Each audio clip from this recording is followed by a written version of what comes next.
Before we begin this episode, please be aware that topics covered include disordered eating and negative body image. If this is something you are struggling with, please check the podcast description for links to relevant support below.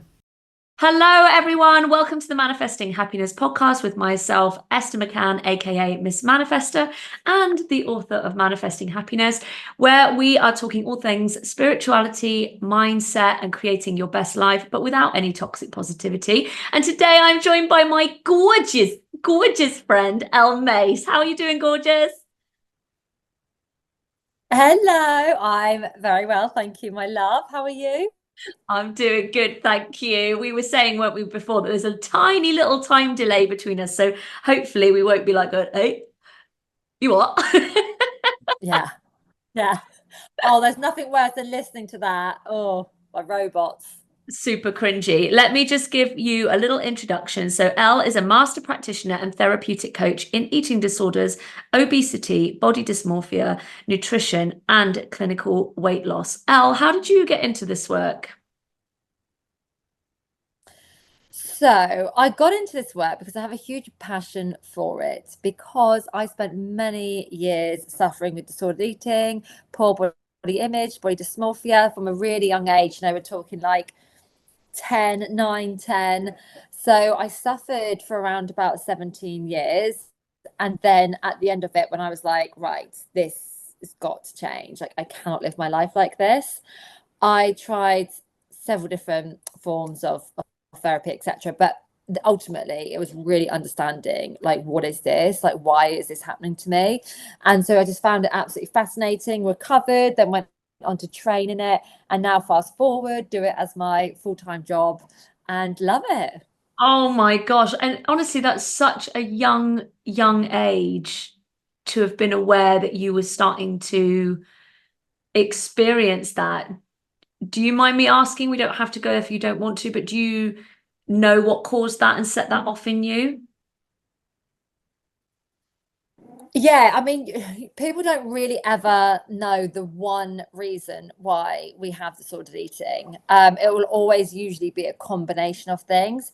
For me, I had this real sense of a low self-worth from a young age. Again, I'm not too sure why. I was actually really lucky enough to be brought up in a really loving home, loving family.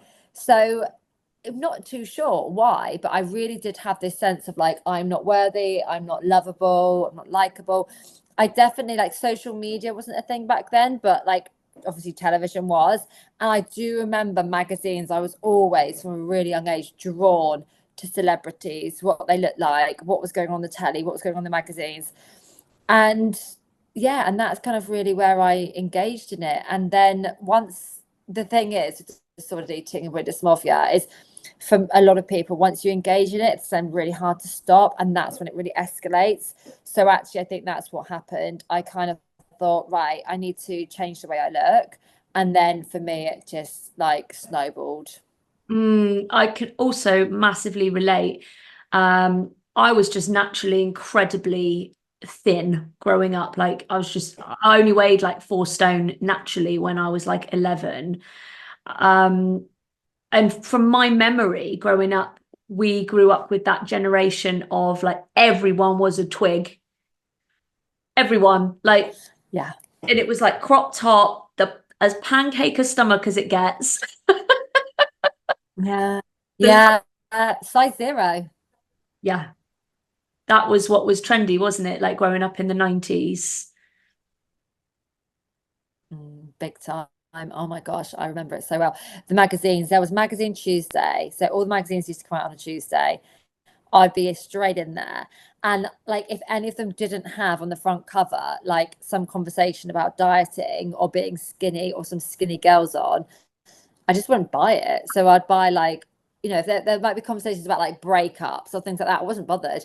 I would just flip through to look at all the skinny girls and what they're wearing and what they're eating. And there was columns around like uh Beyonce eats this, etc. So I literally was just fascinated by that.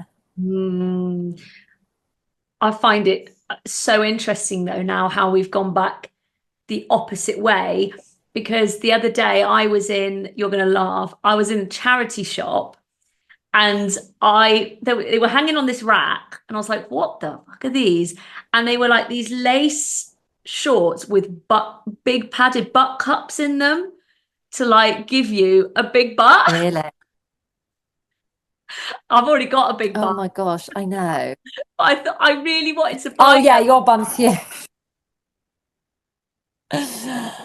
Oh well, I mean, at least that's like not going to the lengths of surgery to create your big bum, and actually it's not so permanent.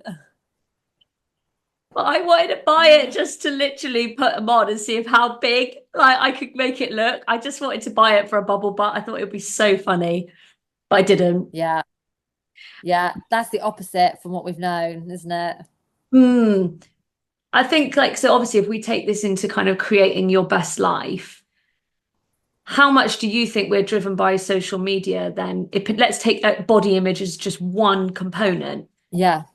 Like how much do you think we are told basically like this is what's beautiful as women? Oh gosh, it is everywhere. So like, yes, of course it's on social media, but even before social media, it's everywhere. When you bring like awareness to it, to yourself and to it around, you notice it everywhere. So for example, like I was on holiday 2 years ago and I was looking for a float for the pool for my kid, and I was in this shop and I just looked at all these like rubber rings that in these boxes, and they're all these like stick thin girls with these rubber rings selling these rubber rings. And I was like, it's literally everywhere, but you don't see it. It's like, this rubber ring is being sold by, you will, play with a rubber ring and look like this, and this girl's happy because she looks like this, and it is literally everywhere. And when you read back over books, any books, it's the language that they're using, everything. But bringing it back to the current day in social media, absolutely, like we have to remember that there's people on social media, a lot of them now are actually trying to make a living from it, so therefore selling the dream and looking aesthetically pleasing is, that kind of influencer type thing is, unfortunately has been working for people. So that there's that element, and also people don't necessarily turn up on social media and tell exactly how it is. I mean, that is starting to change now. Like doing what I do, being in my industry, I see a lot of accounts saying, look, I have cellulite and I, etc., and it's really, really healthy. But I see that probably because I'm working in the industry. I think if other people aren't, then they're probably only still seeing the get abs in 30 days and all this sort of stuff. Yeah. Yeah, you're not, all you're seeing is the surface level and the sale, basically, aren't you? Like that's all you're getting. Where do you feel like you're at now with your body? Like, because I think as women, our bodies change constantly throughout the month. I'll just say on the weekend, I was due on, I had these trousers on that were really tight, and I just felt so, I felt awful. Like I just felt awful in myself. Fast forward to now, a few days later, and I feel really good in myself. And I think for me, I'd love to have a lot more compassion for myself, I think, throughout the whole month. But it's really hard. Like, it's almost like sometimes your body just doesn't feel good. And it's really hard not to shame it, I think, based on the subliminal stereotypes of what we've been told is good or healthy or hot or whatever. But where do you Yeah. think you're at with it? Yeah. Yeah, so like for me, this is such a good question because I've been on such a journey, having had eating disorders for so many years, like awful body dysmorphia, my worth being on my body. Now, having three young kids, I have four. No, I don't have four kids. I have three kids, four and under, right? So my body has literally gone back to back, pregnant, breastfeeding, round 3 times. Thank the Lord that I recovered before I did that journey. Otherwise, I'm telling you now, I would have really, really suffered. Probably, felt really depressed, etc., etc., because my body has changed differently each time I've had a baby. Mm. And so, one of my babies, I lost the weight pretty quickly. Another one of my babies, I gained more weight breastfeeding than when I was 9 months pregnant. Interesting. My other baby, took ages to shift some of it. So, so for me personally, I'm actually at a really great place where I have patience for myself now. And actually, I really have shifted my mindset into being grateful for these children and to look at like what my body went through, etc. But also just knowing nothing's permanent if you don't want it to be. And right now I'll get back to I don't say body weight because I don't even think about weight, but I'll get back to my levels of strength and fitness and feeling a bit better in myself. But the other thing, going back to what you said, which I loved what you said, is I have this as well. I will have days where I'm really, really swollen. We all do. We have what, like, so maybe wherever you are in your menstrual cycle may contribute to it.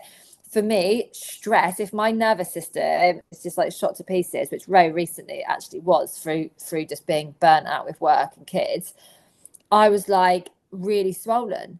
So you've got all these aspects, but we weren't taught this. We weren't taught any of this at school. We weren't given this knowledge. So we've grown up thinking you're a size and you stay that size.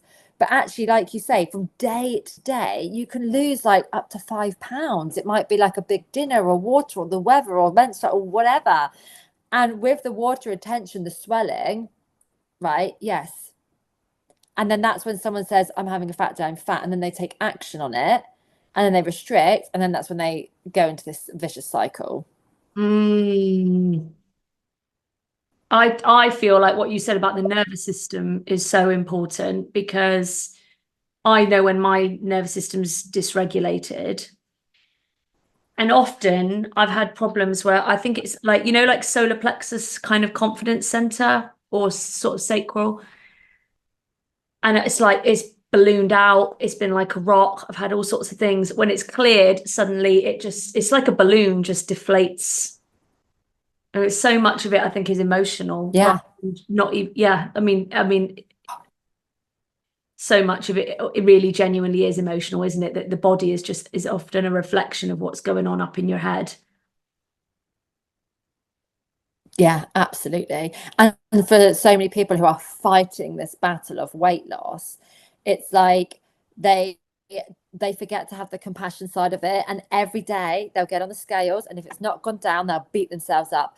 But that beating yourself up for either plateaued or even increased is what's causing like the serious damage. Your stress hormone, your cortisol levels, Mm. like that is the first key action that needs to have attention on, like, if you're trying to transform your body, not straight into a diet regime. So interesting. And I think what you said about the weight piece is really important because for me, growing up, it was always just about, sounds awful, but just being as low as possible. And now I think more people are, Yeah. and this is what I do love about seeing when people explain fitness and things, and they're like, look, I'm actually heavier than I was there, but I'm so much more leaner and I've got more muscle. And it just completely reframes your thoughts on deprivation and that your body needs to, like, I don't know, go through hell in order to be at its thinnest, but that doesn't necessarily mean it's at its healthiest. And I looked back on my fitness pal, you're gonna laugh, from a few, quite about maybe 10 years ago. Before every birthday, I would be like, right, I need to look amazing for my Oh, annual, you're gonna laugh, for my annual birthday photos. And like, Elle, honestly, I haven't weighed as low. Like my big version of myself, I haven't been as low as that in forever. And that was my big version of myself. And I remember, like, oh yeah.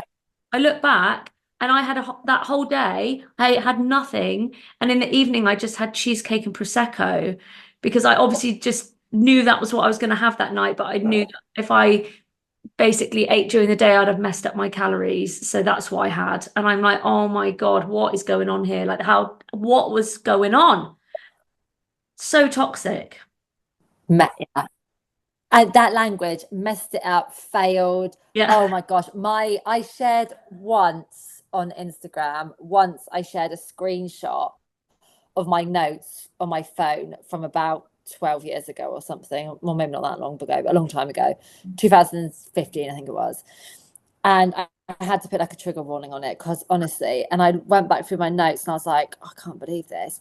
What I was writing to myself was like, what was it looks like I've written what my plan was and then the reality. And the plan was just like absolute, hell of like basically 2 apples and like, a rice cake or something. And then underneath I've written what I did eat. And then I've put the calories next to it. And it's still pretty minimal, but the language next to it is fucked up, failed, like eating this, now go gym. Like, I'm like, I can't believe I was writing this stuff to myself, like on my phone.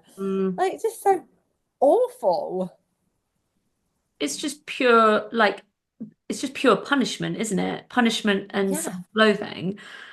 And I'm guessing you'd never speak to yourself like that anymore. What do you feel the change was? Was that going through your own healing journey with it? Yeah, big time. So the biggest change for anyone personally, this is my personal opinion, for going through pretty much anything, is increase your self-worth. So, even if I'd had disordered eating because of trauma, which also I had trauma, that was also contributing to it as well. But, even if I had more like sexual harassment experiences or abandonment or loss or grief or anything, like you still always come back to raising your self-worth and feeling worthy in yourself. Like it is so important. So for me now, like, I don't speak to myself like that because I wouldn't want to, because I've got respect for myself. I see the bigger picture. And I also now really understand, which is not, understanding something is very different to saying something in the conscious moment to understanding it fully subconsciously. So before, I may, in my start of my journey, when I had many failed attempts, not obviously not failed, everything's a journey, but it would have been me going, I am a good person, I do have qualities. And I've been saying it in the conscious mind, but in the subconscious, it's like, no way, you are like, you can't do this, you can't do that, you messed that up, blah, blah, blah. But now I've trained and rewired my entire brain that actually I full-heartedly in the conscious and subconscious mind know that I have qualities. I'm worthy. I'm really great at that. I love my challenges. So it's really about going on that journey of fully rewiring, understanding yourself and increasing your self-worth. I couldn't agree more. As you were talking, like some things were coming up for me, and I was thinking about, for me growing up, I was a really goofy goober little kid. And I used to get bullied by people all the time, like just for like I had big, sticky out teeth, I had acne, you name it. I was too skinny, then I was too fat. Like no matter what I did, like, I was always picked on, and it was all, a lot of it was down to appearance. And I feel like, when I was talking about that, I guess that era, maybe about 10 years ago, where I'm like, just depriving myself so that I can have cheesecake and prosecco. I feel Yeah. I feel like even as a mum at that point, and obviously I was in my marriage, but I wasn't happy. And there was a lot of unhappiness there. And I think I really don't think I felt fulfilled inside. And I think I just put all my value on how I looked. But I can also understand why I did that, because up to that point, everyone had put my value on how I didn't look. So I can see why I would go, right, it's really important that I look a certain way to either protect myself or to be popular or to be liked or to be accepted or whatever. Like, I can absolutely see why looking a certain way was so important to me. Whereas now I feel like I've swung quite a different direction. Like I do care about appearance, but it's more for me, and like me going, I feel energized when I dress a certain way, or this makes me feel like this and this makes me feel confident. But I mean, as you can see, I'm not wearing any makeup today, so to get to a place where you don't have to show up like that is also very, very like liberating to me anyway.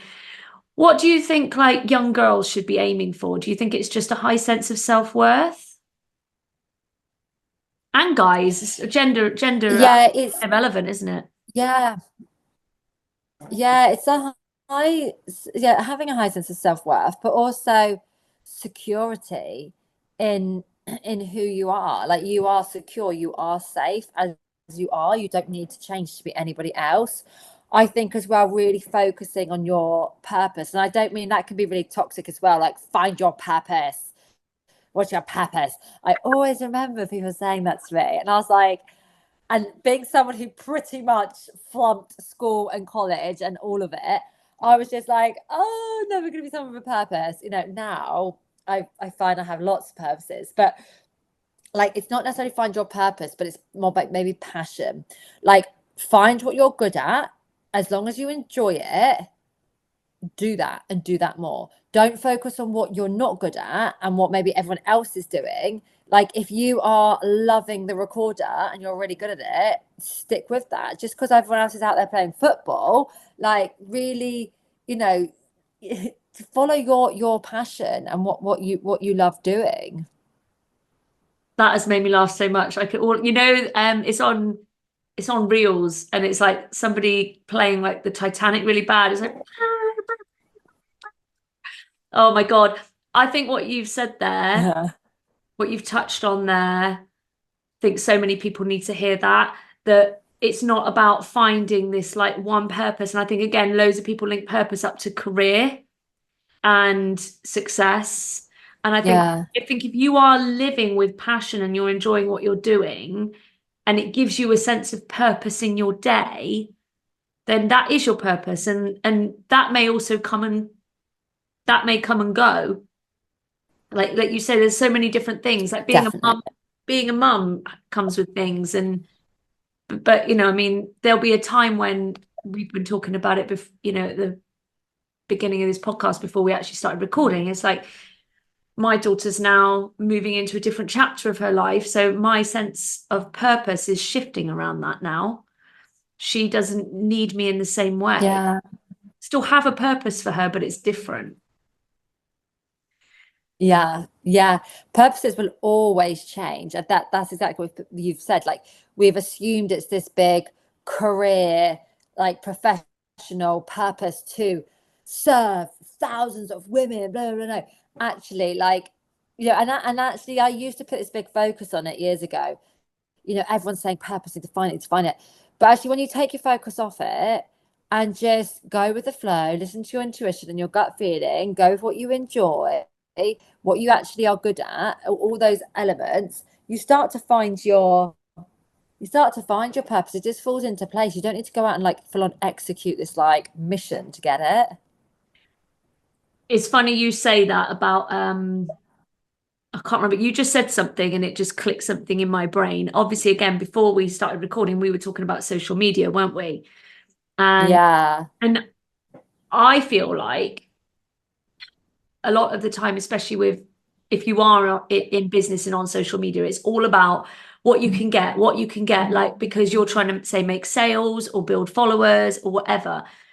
And I just think you got into this in the first place because there's something you love about this and there's something you're good at with it. What I'm trying to come back to at the minute is service. And if I feel like I'm being of Mhm. service and there's purpose to what I'm doing, then I feel personally like the rest will follow because I'm living in alignment with that rather than Yeah. going, how can I do this to get this? Yeah, definitely. Yeah. I mean, this is going a little bit onto our businesses, but definitely like whenever I have an element of right, I need to launch a program, I need to drive some more clients, I need to do this, I need to do that. I like exactly what you've just said. I just go back to, or if something's not working in the business, actually is a really good one. If I've created a new program or whatever, and I'm like something's not right here, and it makes you feel difficult and uncomfortable. I just go, look, do you know what? Scrap all that. Come back to my clients. Come back to my service. Serve the clients I've got, the programs I've got, and then everything works itself out. But service is, yeah, definitely great shout there. Great, great shout. Well, Great shout there. we were going to talk about business anyway, weren't we? Because obviously, these two things have become linked for you, this journey that you've been on, and now how it does link into your service and servitude. But what were you doing before you got into this work? Yeah, so something completely different. So I was in sales and I was in drink sales. So I started off alcoholic drinks. So I started, well, actually, oh God, like it depends how far you want to go back. But I'd always kind of been in sales. Like I was a personal trainer, then I left that kind of industry, got into sales, worked in lots of radio sales, worked for Heart Radio, all those guys. Then moved into drink sales, worked for Red Bull, Brewdog, Fuller's, etc., etc. Kind of worked my way up to, ended up being a head of sales for a company. And, I really enjoyed it. I was a really, I'm a social person. The industry was so fun. And I loved being a manager, actually. The people management was amazing. But there was this niggle of like, I'm just out of alignment. And I loved it for so long, and then I kind of realized it's I'm selling something that I'm not passionate about anymore. And there's lots of element of the businesses that I was also kind of getting exhausted with, being out all the time, client, what do you call it, hospitality. But I just had this feeling that I was trying to suppress. I was like, no, you're paid really well. I can do this job with my eyes closed now. Keep going. But there was just this voice getting louder and louder, like, no, this isn't it for you, this isn't it. And it got to the point where I was like, I cannot ignore this. So I was one of those like crazy people that left and started my business from scratch, like literally not even one Instagram follower. And yeah, and at exactly the same time had my first baby. Oh, Yeah. that is balls to the wall faith, that is, isn't it? Yeah, that is. Yeah. But I think what you've said there is, I think this touches on the kind of everybody's got their own aligned blueprint way of manifesting their path and moving into alignment with their path. And some people do, let's say what I do, which was the softly ease back. And other people can just go, no, scrap it, off you go. For me, I think the key is where your nervous system is at. I think if you can maintain a nervous system that feels safe and a sense of security and faith through that process of surrender and change, then you can carry it forward. But I think for a lot of people, if that's not in place, then the energy becomes very resistant, very, very sticky, and the path then doesn't open up quite so quickly. Yeah, definitely. There's no right or wrong for it. Like there's, my way was not the right way. It worked out for me, but there's also, like I could have also done that, like slowly catch monkey kind of thing. It's just the conversation that was going on for me in my head, and this urge to just fuck it, we've got to fucking do it. But now I'm, fast forward, what, 4 years. If I was in a situation now where I had full-time work and I wanted to jump ship and start a whole new business, having grown my business, no way would I do it. Because it's not easy. It's like the hardest thing ever. So no way. So it's just very, it's very different for each individual person and circumstances. What would you say have been the hard parts where you're like, I wouldn't want to go through that again?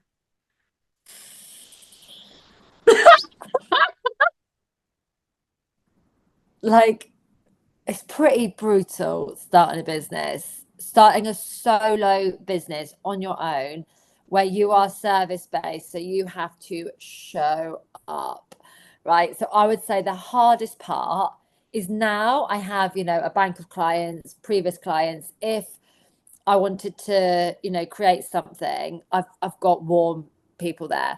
So for me, I think the part I wouldn't want to go back to is starting again where you have nothing. So no inquiries coming in, you're literally starting from scratch. So when I started it, everything was on Instagram. So I started the Instagram from scratch. So like, you know, I remember getting like my 4th follower, 5th follower, 30th, like, and the outreach to grow that was pretty hard. I was reaching out to friends, please share my Instagram, please share it. I was, you know, going to people, would you like to do an Instagram live? They'll look at my account and be like, no, you've got like 20 followers, you know. So I think that's start of it, which now I'm in this place where I'm like turning people down for lives, but I always do it with so much love and compassion. And if I can do it, I'll always do it, because I will never forget that part of me that was just desperate for like someone to just support my Instagram account. And it's that thing, isn't it? This really comes into manifesting, and the mindset for manifesting is, it's beautiful, like, to feel like people value you and they believe in what you're doing as well. Because obviously when you start off and there's only 5 people there, you feel like you're talking to crickets. You're getting no feedback that's really telling you, this is great, we're loving this. And for me, that's the big piece with manifesting, is like, even though that 3D world out there is currently not reflecting that back to you yet, you have to still hold that vision of like, actually, yes, it might be crickets right now, but what I'm saying is still gold. It's just not been heard like by the right people yet, but it will get to those people. But having that resilience and not making those metrics mean anything about you, or just, I don't know, what looks like slow growth and stuff. That's for me challenging, is not reading into that silence and looking at that and going, well, this is a bust, you know, like, it's just, Yeah, definitely. Yeah. it's like standing in a field and giving an amazing, like, award, like the most powerful speech that anyone's ever given, but you're standing in a field and nobody heard it. Like, doesn't mean that what you said is Yeah. powerful. It just, like, it's literally like, if a tree falls in the woods, does it make a sound? Of course it does. But you're just not being heard yet. And you have to just keep going. I think that's it, isn't it? With all manifesting and You stuff. got to keep going. Keep bloody going. You got to keep going. But, you know, I think, let's get real. At some point, you do look up and think, like, now already? Like, come on. Oh my God, I've been banging this drum for like what feels like years. But then again, you're so focused on the end goal that when you stop and think, okay, you think it's not happening, but then look at all these little bits around you that actually have been happening. That's exactly what I was going to say. That's when you have to go, look, stop putting yourself actually in this energy of, I'm stuck, I'm waiting, nothing's happening, like, poor me, blah, blah, blah. You have to go, look how much I've achieved. Look at the impact I've already made. You know, look at where all these little pieces are coming together. You have to like really notice, don't you, all the momentum, all the ways everything's working out for you, to like keep yourself tapped into that energy. Otherwise, you can just spiral off into a, fuck it, I'm not going to bother. Oh yeah. Oh yeah. If you victim mentality, oh, it's not working for me, then I'm not going to do it. It's never going to be me. Yeah, definitely. You've got to shift out of that. That's negative. Negative. Yeah, I think sometimes it is like, I will have those moments occasionally. Depends on what the circumstances are, where I'll go, boohoo me, like, I'm Yeah. not enjoying this feeling, but then I'll move through it and go, Yeah. come on, like, move. It's always about move through. Like, it's okay to acknowledge you're there, but we don't want to stay there. It's like anger has so much purpose. There's so much clarity. There's so much power in it, but you got to know when to like diffuse that and alchemize it into something else. Like, you don't need to hang on to it as anger. Just, but Yeah. Oh, totally. be with it. And Yeah. You just reminded me. I was with my friend 2 days ago, and I was like, "How are you?" And she was like, "Oh," she said, "I just had such an awful day yesterday, just in herself, you know, getting in her own head." And she said, "But I didn't help myself. Like, allowed myself to spiral. I allowed myself to, like, you know, stay there too long." She's like, "I could have probably cut it and changed the environment or done something." But I said to her, like, the key thing there is you're aware. Like, you're like, I'm in victim mentality today, but actually I'm just going to allow myself to be there, and I'm going to not help myself. But tomorrow is going to be different. But the fact that she even was aware of that is great. I think it's awareness and then doing your best to not identify with it. Like if you identify with it, you've literally given it all its power that it needs to be a seed in your life. And it's like, I can see you, I'm aware of it, but this too shall pass. It means nothing about my future. And just, yeah, come tomorrow's a new start. I mean, if you can pivot it during the day, I'm always like, I feel like such a badass sometimes when I'm like, oh, yes, I turn that frown Yeah. down. Yes, but like sometimes, especially when for me, it's when it's hormones, like it's really difficult because it's chemical. It's not as simple as um just yeah, like sometimes I can reframe it. And I think again, you could even do some like energy work and tapping on like talking to your hormones. Like, of course, you can do that, but again, that's a whole other level of awareness, isn't it? How many people Oh, how many people would affirm their hormones or talk to their hormones? I don't. no, no, definitely not. I have not done that yet, but that might be needed one day. I mean, hormones are just wild, It's our wild. next level. It's our next level. Like you know what me, I mean, I'm all for it with subconscious stuff. I think it's just I think we get really conditioned to like these are the things we can't change. These are the things that just are. And there's some things I think the more you go on this journey and the more you do with the manifesting and the more you realize you can bend reality. I think people kind of start with the obvious things like the money, relationships, jobs, all this. It's like, oh, but to come all the way back full circle to body, your body is not like just a given, is it? You can make so much change at a mental level, at a practical level with your body. It's not just like, here you go, that's your lot, deal with it. Yeah. Oh yeah, definitely. Yeah. Yeah. There's change the things you can change, the things that you can't change. Then you just have to work with them, Mm, find a solution. yeah. And that's it. Solutions can be made. But I think a lot of us, because this comes back to what we're saying about women and pressure, is I think we all think like our bodies are just like a car that's depreciating and deteriorating constantly. And then we feel all this pressure that like we've got to make it younger and all of this stuff, but it's all through outside sources. And there's so much I think about aging that's mental. Yeah, yeah. I think it's when people are like you're only as old as you say you are. It's like if you succumb to this whole like I'm getting older, I can't make change now. I am what I am. Can't teach old dog new tricks. You just Yeah. solidify your mindset and then just let the body just deteriorate. Yeah. Yeah, definitely. And that comes up a lot for me, like at the moment with like I'm always taking on new qualifications and stuff. And the ones that, I've recently done and are doing are like 3 years apart, 4 years apart. And I've got this voice that's like, oh, 4 years, like what's the point? Like, what's the point? Right, in 4 years' time, and you can use that. Like, what's the point? And they're going like, no, it doesn't matter. Like, I'll still be under 40, just creeping in there, maybe not. But for let's say 40, it's like that's still a whole nother 20 years like working with that qualification. So, but yeah, we do. We need to there's never too late to start at all.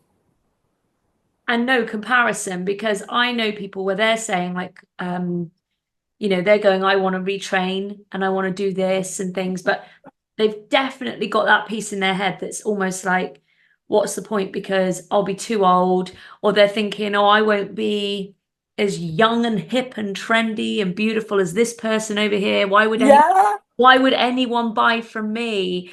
And it's like oh my gosh, like we've just got all these stories, don't we, about like how when we reach a certain point, we're just out to pasture. Nobody's going to want us anymore. Yeah, it is, isn't it? It's so true. Oh no, the thing is, people buy from people. Like, doesn't matter what you look like. I would 100% invest in someone that knows their and I'm not saying young people don't know their stuff. Like, of course they do, absolutely. But it's more about, there's something to be said about being wise, but also you buy from people. We Yeah. have to forget that narrative of what people look like. And what age they are, because I think, if I'm being genuinely honest, like I would rather buy from someone either like my own age who's got a lot of experience, or someone older, because I will look up to them. Actually, I would probably look at somebody and go, okay, maybe they've got more lived experience than me. But then, equally, there's amazing, incredible people who are younger than you and I, who have just the most fantastic skill sets and Yeah. acumen that we don't. And it's you, and also, energy is so ageless. Yeah, vibration and energy, that is it. Like, and just on that of like growing your business, that's the other thing. Like, when you send out all these emails to people to like do a collab or to do something for them or whatever it is, like, I always think, what made that person respond and say yes, and what made that person respond and say no? And like 9 times out of 10 for me, it always comes back to there was an energy or a vibration that made them say yes. Because, like, that practically they were both perfect kind of like, people for it. And I'm like, that's what you have to go by. You just have to think, do you know what? Send out 100 emails to offer your services. Some will get a vibration for whatever reason, the energy will be there and they'll say yes. That's it, isn't it? And I think it's that I think you can be like, it's like you can be the brightest star, you can actually be the highest vibe, and you might only get a couple of people or whatever, but it's like that's because they're the best vibrational match to you. Like, Yeah. other people might not be in the right place to receive your energy, or they've just got someone else who's a better match to them. Like, I do think it is that there's somebody for everybody, which really Yeah. links into the abundance mindset piece, doesn't it? Because Yeah.